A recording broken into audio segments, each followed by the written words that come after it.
Okay, let's start. So, welcome to all to the last step up, because almost we have reached the COP26, and our journey to the COP26 is coming, fortunately, to like finishing to the COP. We have today with us some very interesting guests, because the topic of today will be the food and how we can reach out sustainable food system. Also, we can say at COP26. And let's start on that, and I will give the floor to my colleague Xiuli Zhang to introduce the first speaker. So Xiuli, to you for introducing Silke. That is a pleasure to have with us. So Xiuli, to you.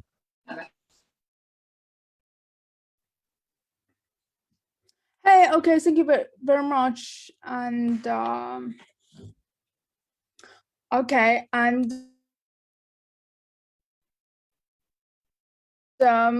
first of all, I would like to is a strong advocate for indigenous solutions to indigenous environmental problems. She is a candidate in food security and sustainable agriculture with a bachelor in environmental science. She is also a project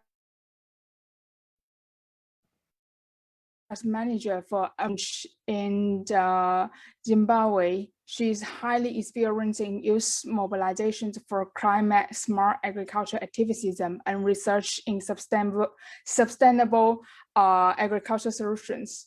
She has an interest in sustainable farming, building resilience community, climate actions, youth empowerment, and women empowerment through advocating for sustainable projects and renewable energy use. Let's welcome Elizabeth. So just one technical thing, Xiuli, Elizabeth will join later. So let's move to Silke. So you can introduce Silke. Okay, and for the next one, so let's welcome, first I welcome the Silke has studied environmental science and global change management. Also, she's interned in political institutions on various levels and at NGOs on many environmental topics. Silke is an active Youngo member since 2016, has contributed to different working groups and eventually focused on the food campaign. Together with the great team, she's advocating for climate-friendly food at climate conference. Currently, Silke lives in Berlin and is already looking forward to meeting many inspiring people at COP26. And let's welcome Silke. Hi, Silke. Welcome. And I also welcome Rita Kamukule from Zambia. She's an agricultural by profession and climate change activist and creative writer. Through her love for science and search about what influenced people's choice, she's also much interested into research and analysis. Through analysis, she was able to discover, build, and develop agriculture sustainable system. So welcome also to Rita. Hi, Rita. Hello. Hi. Okay, so let's start. I will give back the floor to my colleague Xiuli for starting the discussion. So Xiuli, the floor is to you for an open round. So you, Silke and Rita, you will have a first open round of statement, and the floor is to you for introducing. But back the floor to Xiuli. Okay, thank you. And Silke and Rita, thank you very much for joining us. And for the after the introductions, do you have anything like want to add, or anything that you want to say, want to comment for both of you? I'm very happy to be here today, and I'm looking forward to the discussion. And not to be confused, I use two devices in order to avoid technical problems. Oh, okay. And okay, so I will start my first question is, how do you think the current food system are unsustainable? For both of you, do you have any ideas that want to share? I can start, and unless Rita wants, but maybe she can add afterwards. So the current food systems and agricultural systems, they are not where they should be, because obviously we have many environmental and social problems around food in the world, and we should have a shift towards more sustainable food systems.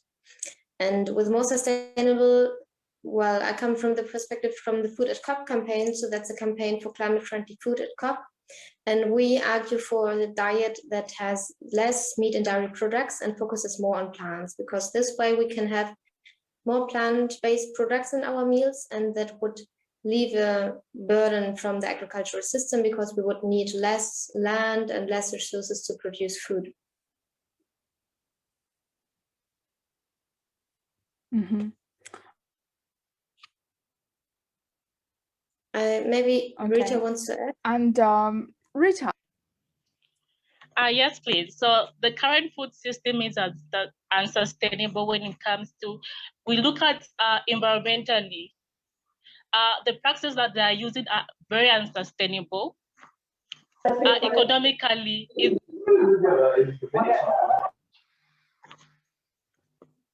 hello? Yes, you can go Yeah, ahead. we can hear you. Can I go on? Yeah, sure. All right. So as I was saying, environmentally, practices that are being utilized are unsustainable. Economically, I come from a place where they use so much chemicals. So production of food is very costly. And socially, I can say mostly what we're eating in my country, the food quality is being compromised. Thank you. Okay. And I know that both of you are all focused on the food system and how we can define a sustainable food system and which function can be implemented to have a resilient and sustainable food system. I can start. And for the sustainable food system, we would argue that we free up spaces, agricultural spaces, so that we can have more land to grow plants. Because if you have, for example, an area and you grow feedstock for cows, for beef, well, for beef production, then you need this land for the fodder, and you cannot produce other food on that. So if we reduce the average amount of meat and dairy products in our food consumption, then we can free up spaces, because then instead of feeding grains to animals, we can eat those grains directly and make delicious meals from that. So we would save a lot of resources by reducing the impact, the amount of meat and dairy in our daily meals. I'm not saying that we must avoid animal products at all times, but it's more likely that in most diets, also Western diets, we should reduce that impact. And I acknowledge that food systems are very diverse. So because I'm living in Berlin, in Germany right now, so the situation here might be really different from other situations and from other people. But I acknowledge that the food that is consumed here in Berlin has effects on other territories in other parts of the world. So we should consume responsibly, because that has effects on the local production situation in that country, for example, when we have imported food. So I really care about the food systems and about the people that produce my food. Mm-hmm. Okay. And that is very good remark. And Rita, do you have anything you want to share? Yes, please. So I just think we should work hard just toward the goals of sustainability. I think one way of sustainable production is mostly taking action in applying agriculture-based practices. And also mostly there's supposed to be a balance in the food system, because when there is no balance, you know, I put this in three. While we have humans, we have animals, and we have the environment itself. So all these three should benefit from each other, you understand? Because when you remove one thing, it remains unbalanced. That's what I just think. Okay. And Silke, I remember that you've launched the food COPs campaign, and could you explain to us that what is food COP? Yes, thank you for that question. So the Food at COP campaign is a campaign that advocates for plant-based food at COP26. So because we say that there should be climate-friendly food at a climate conference, and I think you agree that it just makes sense that when we talk about climate friendliness and ambition and climate action and stuff, also the setup of the conference should reflect that. So we should travel with environmentally friendly modes if possible, and if possible also we should eat in an environmentally friendly manner. So we said that because at past COPs it was not always the case that the conference menu was really sustainable, because there were dishes that had a lot of meat, that had high carbon emissions or high methane emissions, like high greenhouse gas emissions overall. So when we advocate to change the menu and towards more plant-based diets, or like our ask for COP26 is 100% plant-based, which is like the maximum ask of, obviously, and there are different steps in that, well, in that continuum. So in our point is that we want to lower the greenhouse gas emissions of the conference, because after all, it's a huge conference, so with so many attendees, and where the conference itself has a lot of carbon emissions, but it is about reducing the carbon emissions, so we should reduce them in the logistical aspects as well. And we have been in touch with the COP organizers and well informed them about our concerns and about our proposal, and they have been more or less responsive. But now we see in the media that they have released their menu draft, and we see that there will be a lot of, or at least some plant-based menu items in the food choices. So I think that civil society pressure has an effect on the COP organizers as well. And the long-term vision of the Food at COP campaign is that we make sure that there's a that there are sustainability standards for food in the UNFCCC guidelines for all the different climate conferences, and also the small climate conferences, and ultimately also other UNFCCC related events. And afterwards, we can also reach out to other climate related events, because this really has a symbolic effect or impact if the conference itself is hosted with a sustainable menu, then that will also shift the narrative that we really need to discuss food systems and food choices in our society. And it should not be only on the consumer to decide what do I eat today, but it should be on the offer, because then for the consumer, for the client, it's not so difficult to make a choice, because some might not know, sometimes it's difficult to make a choice. So the menu should offer only sustainable options. And that's why we asked the COP organizers to provide plant-based menus. And well, we will see. COP is very soon, so we will see where we are at and whether we could have convinced them enough. But we will not stop there. We will continue and pressure them and make sure that they listen to our ask. And yeah, there's another COP after COP26, so we will continue. And maybe a bit for the background, we formed a group after COP25 in Madrid. And because we thought, like, for those people that actually want to live in a sustainable way, that they're only eating plant-based food or they're vegetarians or something, for them, most likely it's difficult to get the appropriate food in the COP venue, because for vegetarian food, well, it's okay sometimes, but sometimes it's not really available. And for the plant-based food, sometimes you even have to leave the venue, which shouldn't be the case. It should be the easiest option to eat plant-based, because it's the best for the planet.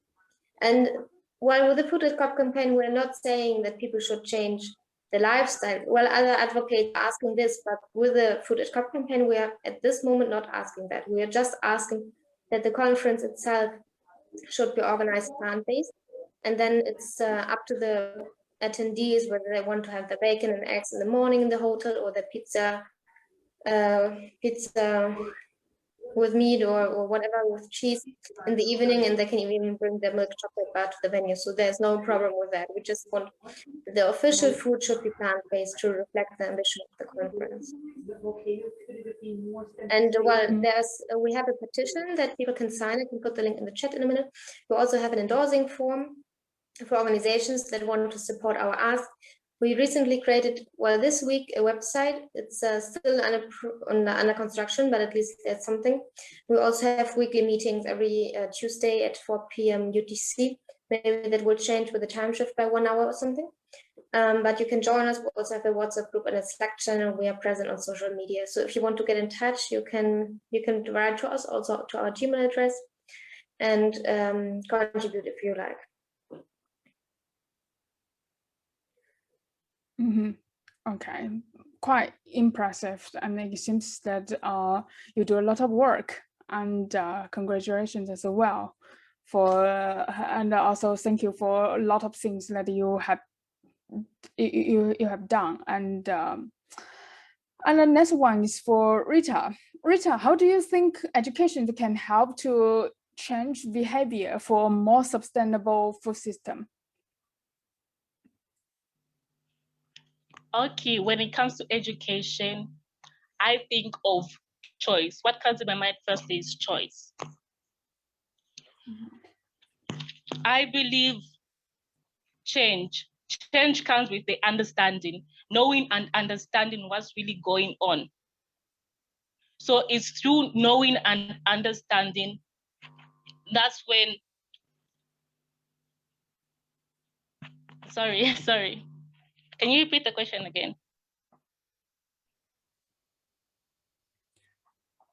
Yeah, it's cannot hear you very well. Yeah.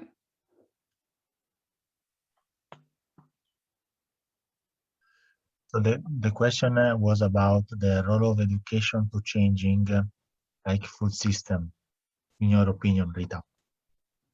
All right, thank you. So I think, okay, thank you. I think the role of education to change food system is that people have a better understanding of what's really going on and how they can influence that change. It just happens through understanding what's there and how they can come in. Thank you. Oh, okay. Thank you very much. And it seems that Elizabeth is coming, right? So let's give a floor to Elizabeth. Are you here? Hi, Elizabeth.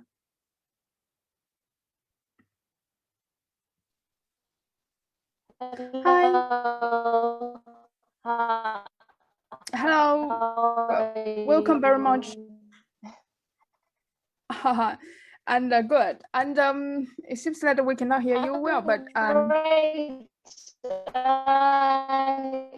It's really good to be here.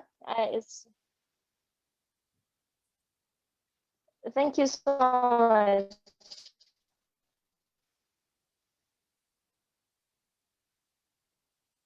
I will try to remove my video, so let me know if it works. Oh yeah, it's better. It's better now.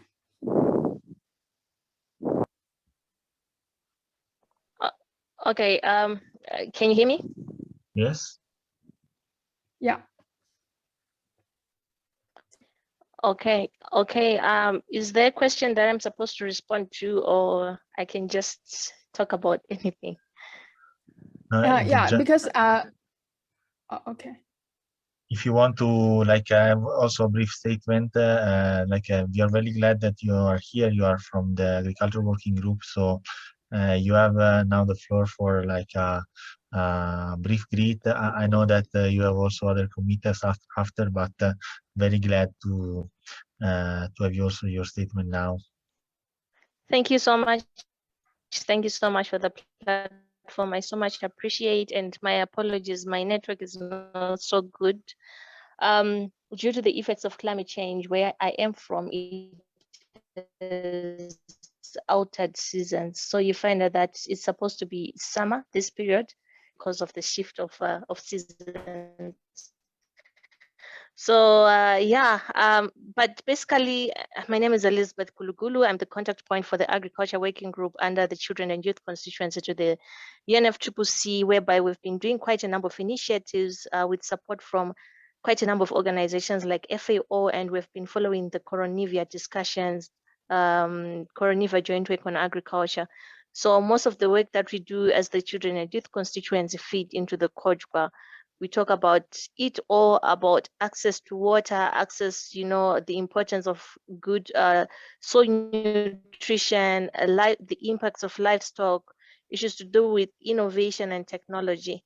But today, I think I really want to emphasize on how it is important to have sustainable food systems as the human population. The moment we start to do our farming or we start practicing, then the food system is not sustainable. We cannot call it a sustainable food system simply because we are violating the laws of nature. And if we are violating the laws of nature, it means we are affecting the quality of our water, not only the quality, but also the quantity of our water. We are also affecting the quality of our soils. Everything starts from the soil. We are also affecting the little organisms that are found in the soil that actually help in making sure that there is a good flow of nutrients. I'm sure you've heard about osmosis, etc. We are also affecting the pollinators themselves. If we don't have the pollinator, we don't have food. Through the use of the chemicals that we use in our different fields. So sustainable food systems does not start when we are only talking about the agriculture value chain, but it starts from the beginning, the way we are practicing our agriculture, the type of chemicals that we are putting in our soils, the type of pesticides that we are using for our foods. All that, if it's detrimental to our environment, then it's not a sustainable food system from the beginning. And we also need to understand that the more we put a lot of fertilizers, a lot of chemicals in our fields, even the type of food itself is not quality food. And sometimes there are long-term effects that people might not necessarily talk about more often, but there are long-term effects because most of the times we harvest the food, we eat the food before, the maturing of the chemicals that have been used, and somehow we are kind of like affected.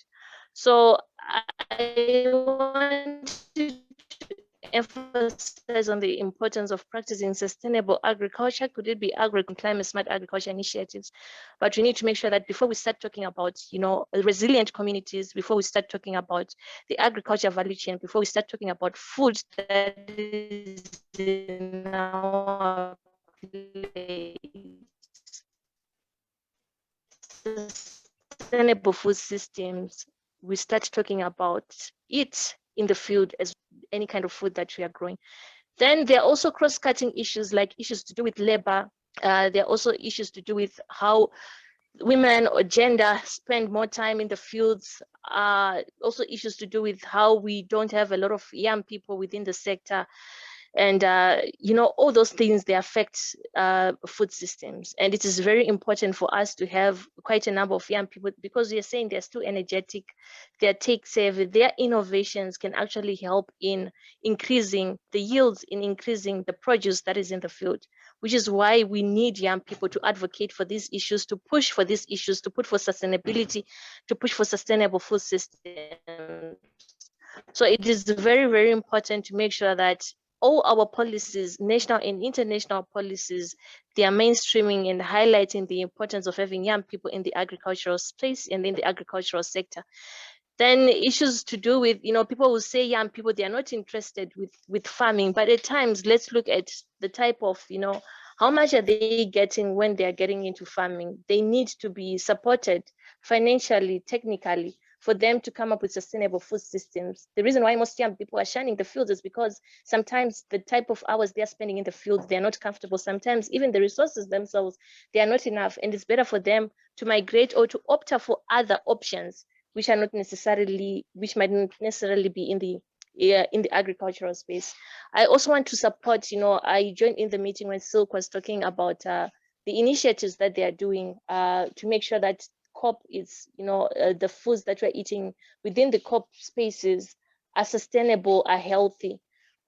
I think we've reached a point whereby some of the foods we have been having, they're really not so healthy. We have been eating a lot of meat. We've been eating a lot of,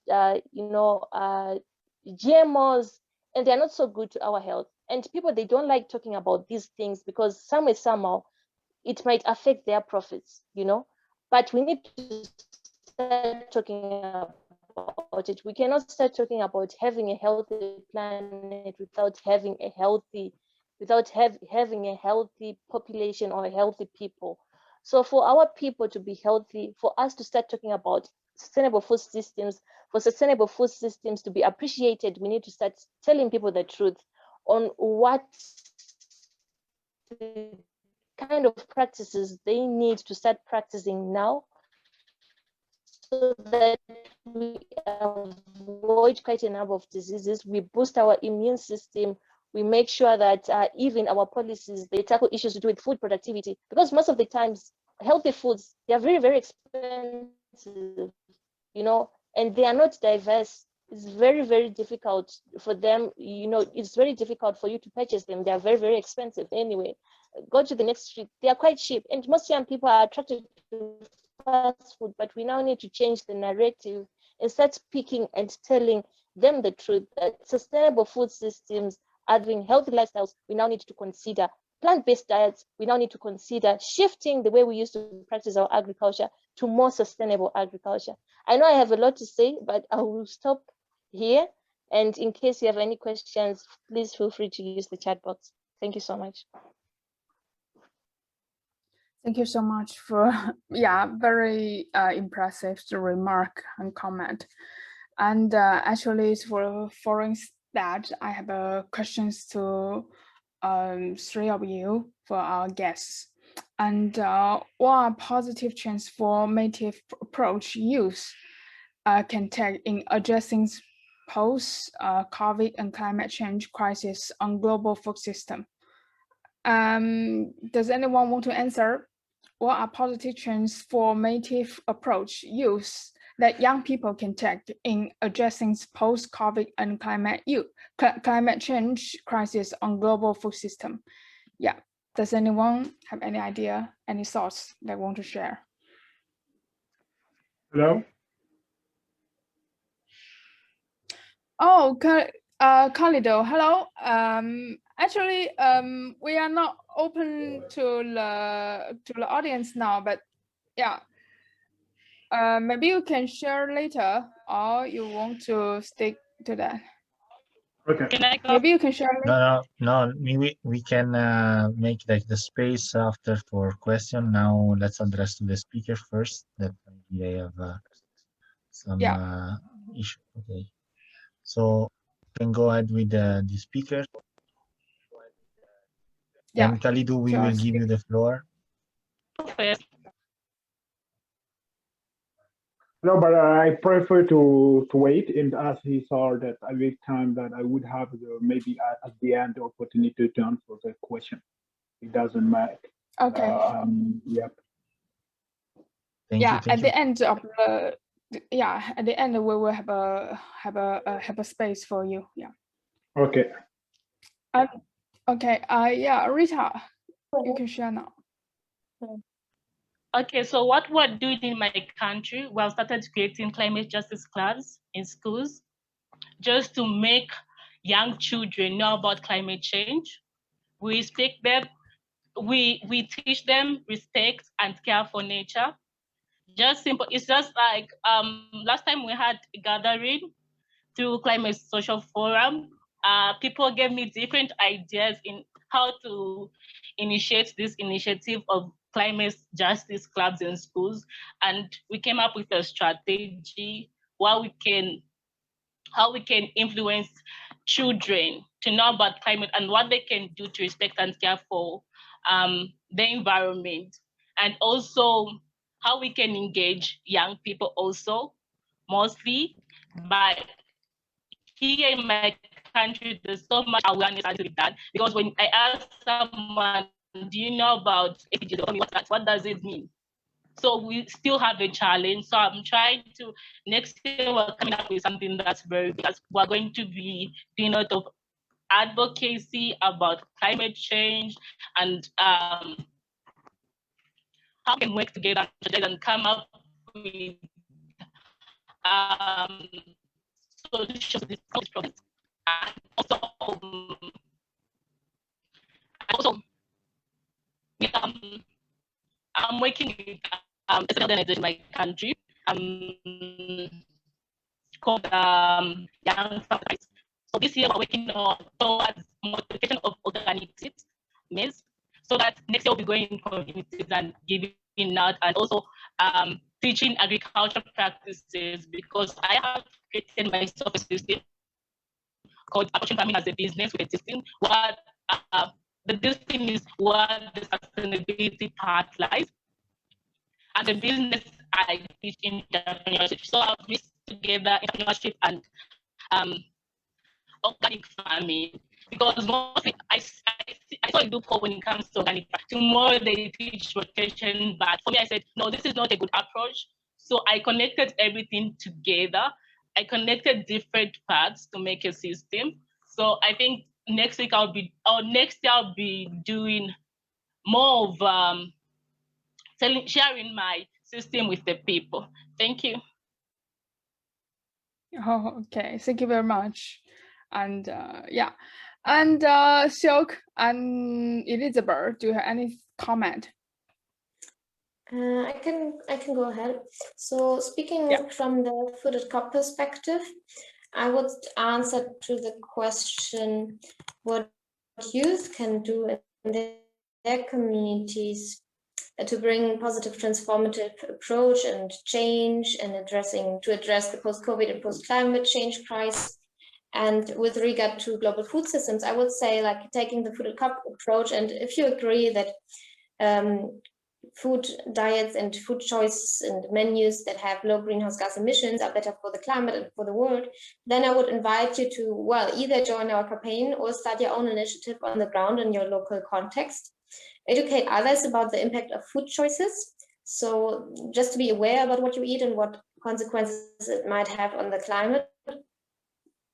And also you can generate your own initiative about awareness, food awareness, good food, sustainable food, and convince other events to go plant-based, or at least have a default veg approach, or also have plant-based food items available. That would help a lot, and then we can have a movement, and step by step we can have more plant-based menus in the world. Thank you. Okay, thank you very much. Rita, I see you raise your hand. Do you have any more idea?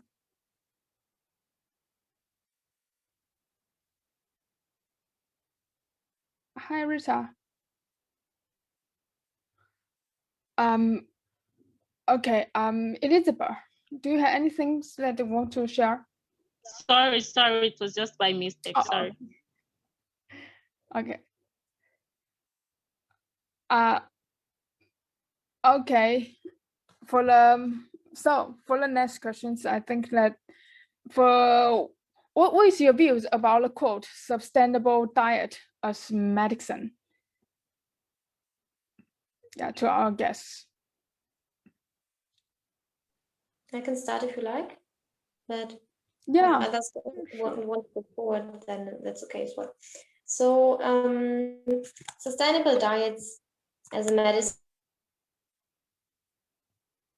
that's a really nice approach, because actually have the right diet and a very healthy and balanced diet and healthy lifestyle, also with a lot of physical activity and enough sleep and not so much stress, of course, then you can heal a lot of diseases. And in some countries, we see that there are diseases that are actually not necessary, and well, that are linked to food. For example, like not having a balanced diet, not having enough fruits, vegetables, and legumes can cause a lot of diseases, of course. But on the other side as well, not having enough food, or not having a variety of food, not having access to fresh fruits and vegetables can create a lot of diseases as well.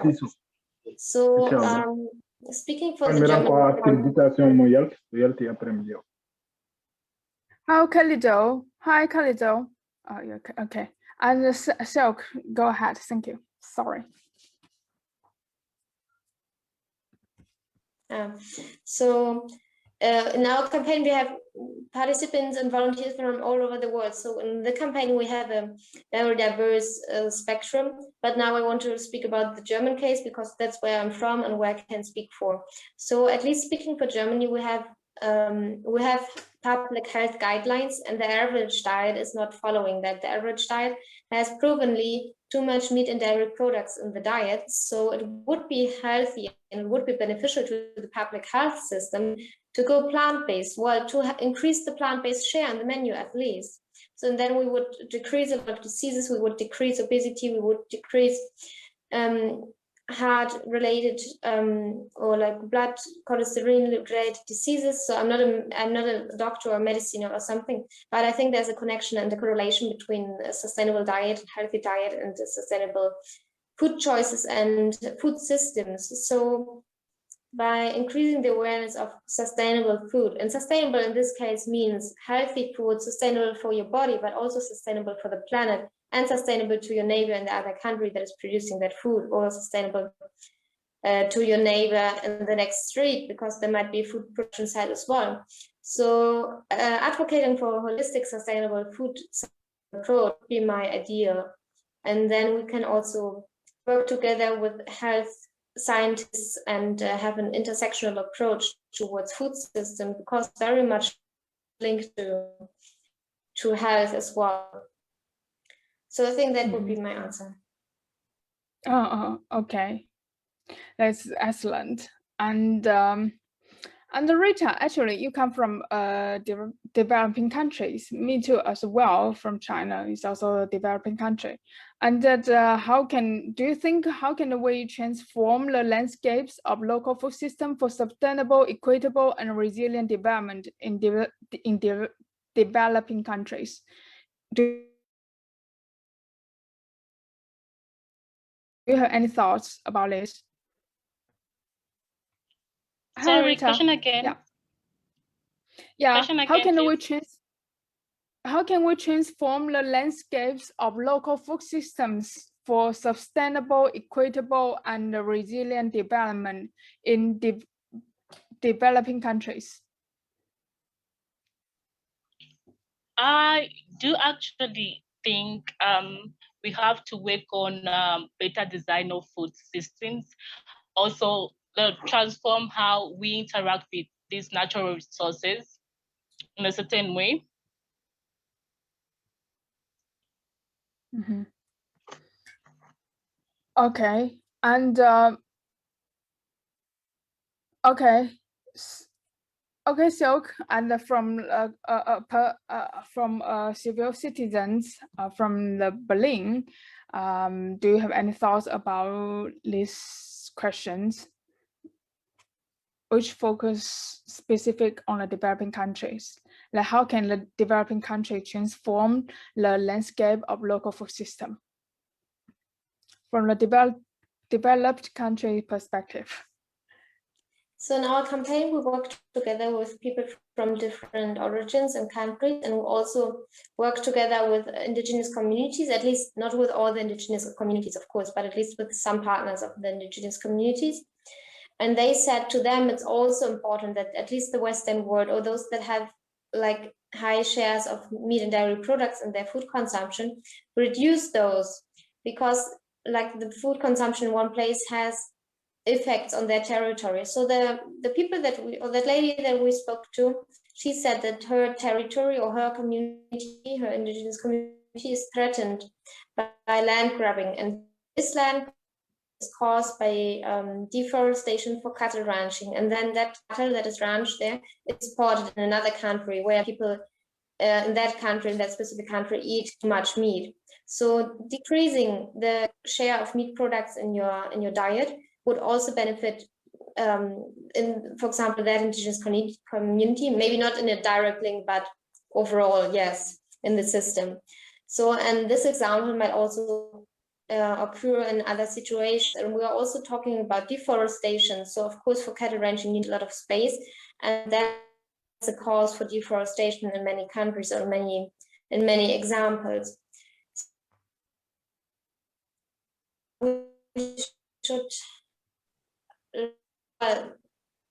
not only have the German perspective, but that's why the Food at COP campaign, so that we have different perspectives on the matter altogether. And yeah, and another, like, well, today I'm alone representing the Food at COP campaign, but sometimes, well, usually we also hear other voices from the Global South or like other regions that are from Berlin, of course. And also think that, well, speaking about other people without them should be avoided. So, well, it's good that we have diverse voices in this webinar as well. Mm-hmm. Okay, and actually, so we are coming to almost the end of our discussions, and I would love to invite all the audience, including the guests, to discuss the following questions. What do you expect from COP26 in the matter of food system? And what will be the reflections of healthy and sustainable diet in COP26 and beyond? These questions are open to our audience and also our distinguished guest. Does anyone want to share? I can start. So from the COP26, I expect that they do a round turn and provide plant-based food. That would be our campaign ask, of course, but also then I expect that they at least increase their share of plant-based food items in the menu. And I think they're on their way to doing it. So I'm excited to see the plant-based menu that they will have, or the items that they have in the menu. And I also would like to say again that I invite all of you to, and also your friends and colleagues that you know, to join the Food at COP campaign, because with more resources and more capacity, we can increase our reach and convince the COP organizers more convincingly that we really mean it, and that a plant-based menu is really important. Thank you. Mm-hmm. Okay, thank you very much. And Khalidot, I remember that you used to want to comment the questions above, and do you have any things that you want to share? Yeah. Yeah, thank you for all of all. So for those who don't know me, I'm Khalidot and I live now in Paris. So yeah, I'm sure that it would be possible that I take part of the COP26 in Glasgow. So I do know that it is a specific theme when we talk about the food system and regarding the impact of the pesticide. When we talk about, for example, in agriculture and water, it comes from sometimes what we are all eating. We see the impact of how, for example, the agriculture impacted the climate change. So this position, our position will be clear, and I see that those who were talking before, they have a lot of things to say, and it was very, very, very important for me. And now I think that for this COP26, it would be an emergency to support or to denounce and to share the point of view of what is happening now when we talk about the system or the food system, and how we can do to promote sustainable agriculture. So I'll not take long, but I will try. Maybe it is very, very important for me to take part of this meeting, and I'm listening to you. Thank you. Okay, thank you very much as well for your participation. And does anyone have any comments, especially for the COP26, which is coming within 1 week? Does anyone? And okay, if not, I will take my moderations to my colleagues, Demonico, and since this is our last ones of the road to COP26, do you have any comments and things like want to share? Thank you. Yes, thank you, Xiuli. Yes, I will start by like a consideration on COP26. I think that as in many other like topics and also commitments, I hope that COP26 will raise an ambition, the ambition to like transform the food systems. As Elizabeth was stated, there will be also some session of Coronivia, but it's important to reflect what has been told in this negotiation of Coronivia and also in other negotiation before into practice. So I really hope that this COP will be the COP of action and put in practice all the commitments that we are doing. And yeah, that's my expectation on COP, also of course on the food system side, and I very concur and support the great work that the campaign Food at COP is doing, and I really encourage you to follow them and to like contact them and to like raise the voice all together on these important issues. Yeah, we are come to the end of these step ups. Actually, this is the last one because the mission was to lead us step by step to the COP26, and the COP is approaching. And I want to thank all the amazing team that have led this possible, starting from my colleague Xiuli Zhang, that now he's here with us, for the wonderful moderation that she had. Kervel Bard, Adedeji Adetoy, Mormamado here, and all the people that are like have given contribution to make this possible. We are like recording each time the step ups, and we will let also available on YouTube.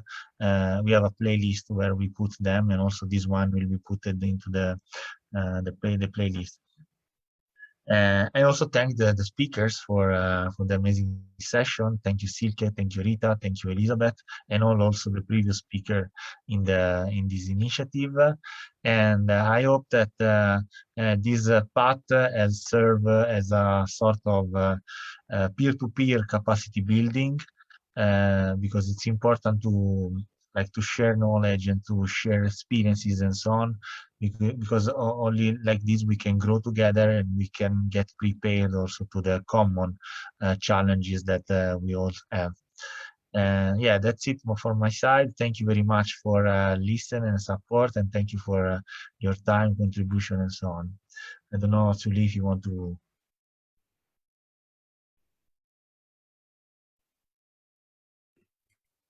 Yeah, no, thank you. It was a pleasure being here. Thank you. Thank you Yeah, to sure. you. Go ahead, Xiuli. Sorry, I have one question, if possible. So Sure.